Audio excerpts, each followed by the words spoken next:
রাস্তায় না চলে যেতে সবাইকে হবে, তবে মনে রাখবে জিন্দেগি মাকসাদটা একটা দিকেই থাকবে। মান আহাব্বা লিল্লাহ ওয়া আবগাদা লিল্লাহ ওয়া আতা লিল্লাহ ওয়া মানআ লিল্লাহ ফাকাদ ইস্তাকমালাল ঈমান। ভালোবাসবেন আল্লাহর জন্য, বন্ধুত্ব করবেন আল্লাহর জন্য, আত্মীয়তা করবেন আল্লাহর জন্য, দুশমনি করবেন আল্লাহর জন্য, বিচ্ছেদ হবেন আল্লাহর জন্য। জিন্দেগির প্রতিটা কদমে কদমে, নিঃশ্বাসে নিঃশ্বাসে চলার পথে একটাই মাকসাদ মনে রাখবে, আমার এই চলাতে আল্লাহ খুশি না বেজার, আমার এই আত্মীয়তাতে আল্লাহ খুশি না বেজার, আমার এই আমল করে আমার এই কাজেতে আল্লাহ খুশি না বেজার। যদি আল্লাহ খুশি হয় ওই রাস্তায় চলো, আল্লাহ যদি খুশি হয় ওই কাজ করো, আল্লাহ যদি বেজার হয় ওই আত্মীয়তা ছেড়ে দাও, আল্লাহ যদি বেজার হয় সম্পর্কটাকে ছেড়ে দাও। কেননা তোমার জিন্দেগিটা তোমাকে কেউ দেয়নি। জেনে রেখে দিও, তোমার আমার সকলের সৃষ্টিটা কেমন ভাবে হয়েছে। বাপ আর মা একটা জায়গায় হয়েছে, বাপের শরীর থেকে না পাক কিছুটা পানি মায়ের শরীরের মধ্যে চলে গেছে। ওই পানিটা 40 দিন এমনি ভাবে পড়েছিল, তারপরে আস্তে আস্তে ডিজাইন শুরু হয়েছে। এই পানিটা ডিজাইন হওয়ার পরে মহান সৃষ্টিকর্তা আল্লাহ আস্তে আস্তে গোশত তৈরি করেছে, মায়ের পেটেতে হাড় হাড্ডি তৈরি করেছে, রোগ রিসা তৈরি করেছে। এ বিশ্বে মানুষ ভেবে দেখো সেই মালিক কতটা ক্ষমতাবান, সেই মালিক কতটা দয়ালু, যিনি তোমাকে 120 দিন পরে এই শরীরের মধ্যে একটা জান, যাকে বলা হয় রূহ, যেটা হলো আল্লাহর হুকুম, ওই রূহটাকে তোমার শরীরে আমার শরীরে দিয়ে দিয়েছে। আবার সময় মতো একদিন তুমি মায়ের পেট থেকে দুনিয়া জমিনে আসলে ঠিকই, কিন্তু চোখে তুমি দেখতে পেতে না, আসলে ঠিকই কান ছিল শুনতে পেতে না, আসলে ঠিকই মুখ ছিল দাঁত ছিল না, আসলে ঠিকই জবানে কথা ছিল না। আবার আল্লাহ টাইম মতো আস্তে আস্তে তোমার দাঁত বার করে দিল, একটা দুটো তিনটে করে দাঁত বেরোতে লাগলো। এ যুবক আবার আস্তে আস্তে কানে সাউন্ড দিল, আস্তে আস্তে তোমার জবান থেকে তোমার মালিক আমার মালিক মা শব্দটা বার করিয়ে দিল। আরো জোরে বলুন সুবহান। কত দয়ালু তিনি, তিনার নামটা বার করাতে পারতেন, তা করায়নি, করিয়েছে কি মা। আমরা বাঙালি আমাদের মা বলি, যারা আরবি তারা উম্মুন বলে। কথা বুঝে আসছে? মা কেন পৃথিবীকে আল্লাহ বুঝাতে চাইছে যে শোন, আমি সৃষ্টিকর্তা ঠিকই, কিন্তু মায়ের বিরাট বড় ত্যাগ, স্যাক্রিফাইস, ত্যাগ, তার বড় অবদান রয়েছে, সে অনেক কষ্ট করেছে তোর জন্য। তাই প্রথমে তুই মা বল, তোর মাটা খুশি হয়ে যাবে। জোরে বলুন সুবহান। তাহলে মাকে খুশি করতে হবে, এটাও মালিক প্রথমে শিক্ষা দিচ্ছে। কিন্তু আজ আমরা সেই মাকে ভুলে যাচ্ছি, মায়ের সেবা করি না, মাকে ভালোবাসি না, মাকে পিয়ার করি না। সাথে সাথে আব্বাও, তিনাকেও ভালোবাসতে হবে। অনেকে বাংলাতে বাবা বলে, কেন? আমাদের ছোটবেলা থেকে ভাই একটু উর্দু সিলেবাসও পড়া অভ্যাস আছে, তাই জন্য বাংলা উর্দু দুটোই হয়ে যায়। কথা বুঝে আসছে? যে যে ভাষায় ডাকে, এই যে আব্বা আম্মা বা বাবা মা, এই যে মহব্বত ভালোবাসা, এটা সৃষ্টিকর্তার পক্ষ থেকে। আর এটা আপনারাও খেয়াল করে দেখুন, কারো ঘরে যদি সন্তান থাকে, আসার আগে বাপ মার মধ্যে একটা কত আনন্দ, দেখুন কত প্রস্তুত তারা নিচ্ছে যে আমার সন্তান আসবে, কি কত কিছু তারা প্রস্তুত নেয়। এই যে একটা প্রেম, সন্তান আসার আগেও একটা প্রেম, মহব্বত, ভালোবাসা বাচ্চার জন্য আল্লাহ দেখুন বাবার অন্তরে ঢুকিয়ে দিল। এর আগে কিন্তু দুজনের প্রেম একে অপরের স্বামী স্ত্রীতে ছিল, ওতে আবার একটা ভাগ বসালো একজন, দুজনে মিলেই তাকে প্রেম করছে। আবার অথচ সে এখনো আসেনি, কিন্তু প্রেম তাদের হৃদয়ে মহান সৃষ্টিকর্তার জায়গা করে দিচ্ছে। জোরে বলুন সুবহানাল্লাহ। সব কিছু তিনার ইশারায় হচ্ছে। তিনি মালিক, তিনাকে ভালোবাসুন, তিনাকে পিয়ার করুন, মানুষ মাত্র ভুল হয়।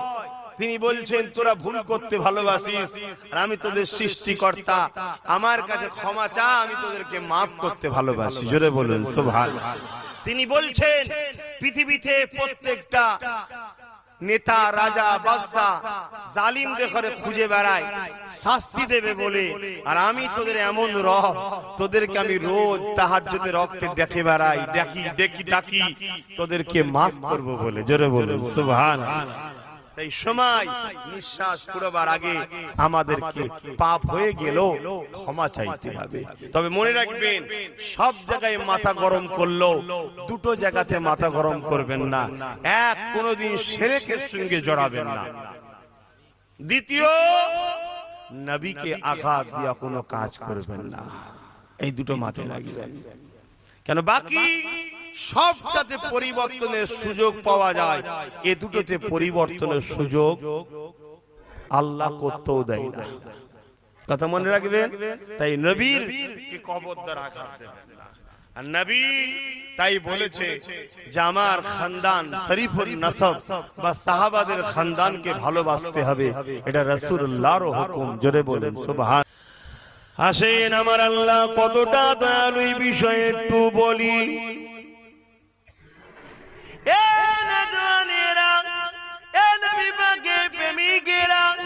হযরত ওমর ফারুক যখন আর্ধেক পৃথিবী খলিফা হয়েছিলেন, আর্ধেক পৃথিবী যখন রাজত্ব চালাতে লাগলেন, হযরত ওমর আইন করে দিয়েছে শরাব কেউ পান করতে পারবে না। শরাব যদি কেউ পান করে তাকে কঠিন শাস্তি দেওয়া হবে, তার উপরে অনেক বেদনাঘাত দেওয়া হবে। এই আইনটা হুকুম করে ওমর ফারুক চালু করে দিয়েছে।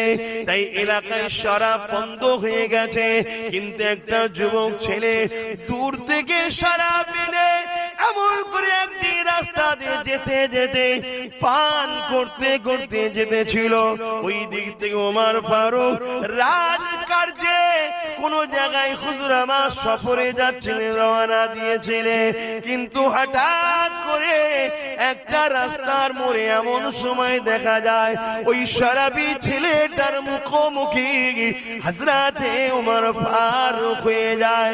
ওমর ফারুককে দেখে ছেলেটা ঘাবড়ে গেছে, কারণ অর্ধেক পৃথিবীর শাসক, অর্ধেক পৃথিবীর নেতা, অর্ধেক পৃথিবীর বাদশা, অর্ধেক পৃথিবী পরিচালনা যিনি করছেন, তিনি আইন করেছে শরাব পান করলে কঠিন শাস্তি দেওয়া হবে। এই ছেলেটা ঘাবড়ে গেছে, ওমর আজ আমাকে রক্ষা করবে না, শাস্তি দেবে। কিন্তু এই ঘাবড়ে গিয়ে মদের বোতলটাকে পিছনের দিকে নিয়েছে, নিয়ে এইভাবে চুপ করে দাঁড়িয়ে আছে। ওমর ফারুক আগিয়ে আগিয়ে আস্তে আস্তে এসে ওই ছেলেটার কাছে দাঁড়িয়ে গিয়ে বলে, বাবা কি তুমি হাতে লুকাও? কি আছে তোমার হাতে লুকাচ্ছ? আল্লাহ কত দয়ালু দেখে। ছেলেটা চিন্তা করছে, আমি যদি মদের বোতল বার করি আর মদ বলি, আমার তো কঠিন শাস্তি হবে। ছেলেটার চোখ দিয়ে পানি এসে গেছে, আল্লাহ কি হবে।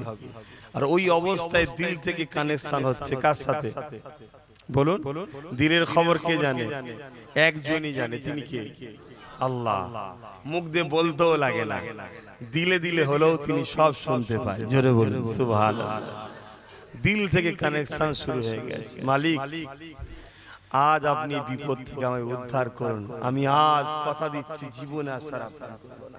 বলুন সুবহানাল্লাহ। আজকে ওমরের শাস্তির হাত থেকে আমাকে রক্ষা করুন, ওমরের মারের হাত থেকে আমায় রক্ষা করুন, আমি আর কোনোদিন শরাব পান করব না, কথা দিচ্ছি। ওমর ফারুক বলছে, এই বাবা তোমার হাতটায় কি আছে বার করো।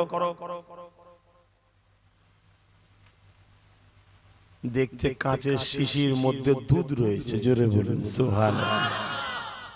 ওমর বলছে, তুমি দুধ পান করছো, এত ঘেবড়ে আছো কেন? চোখে পানি কেন? ছেলেটা তাকিয়ে দেখে, হ্যাঁ দুধ। ওর চোখ দিয়ে আবার পানি বেরোচ্ছে। প্রথমও পানি বেরিয়েছিল, এখনো বেরিয়েছিল। দুটো পানি দু ধরনের, একটা ভয়ে আর এখন আনন্দে, খোদার প্রেমে দিবানা হয়ে গেছে যে মালিক আমার মতো এত বড় পাপীকে একটা বার ডেকেছি দিল থেকে, আর তুমি সারাতে দিলে। তাই ডাকার মতো ডাকলে অবশ্যই আল্লাহ সাড়া দেয়। জোরে বলুন সুবহানাল্লাহ। আমরা ডাকতে পারি না, বা আমাদের মুখটাও নাপাক হয়ে গেছে। এক মিথ্যা কথা বলার জন্য নাপাক হয়, গীবত করার জন্য নাপাক হয়, পরচর্চা করার জন্য নাপাক হয়। আর একটা মারাত্মক নাপাক আমাদের মুখটা হচ্ছে, সেটা হচ্ছে এটাই, হারাম খাদ্য ঢুকে যাচ্ছে। সেটা গরিবের রক্ত চুষা হতে পারে, এতিমের অর্থ হতে পারে, নিজের ভাইয়ের অর্থ হতে পারে, পাড়া প্রতিবেশীর অর্থ হতে পারে, কাউকে কিছু না বলে হতে পারে, বা ফ্রির কোনো মালও হতে পারে, যেগুলো হারাম পয়সায় কিনা আমরা জানি না। এই হারাম ঢুকে যাওয়ার জন্য আমাদের মুখটাও নাপাক হয়ে যাচ্ছে। এই নাপাক জবান দিয়ে আল্লাহকে ডাকলে হচ্ছে না। এই জবানকে পাক করতে হবে। পাক করতে গেলে আল্লাহ নামের জিকির করতে হবে। তাই তো দিল্লির জমিনে শুয়ে আছেন যিনি, হযরতে নিজামউদ্দিন আউলিয়া হুজুরের একটা কথা মনে পড়েছে।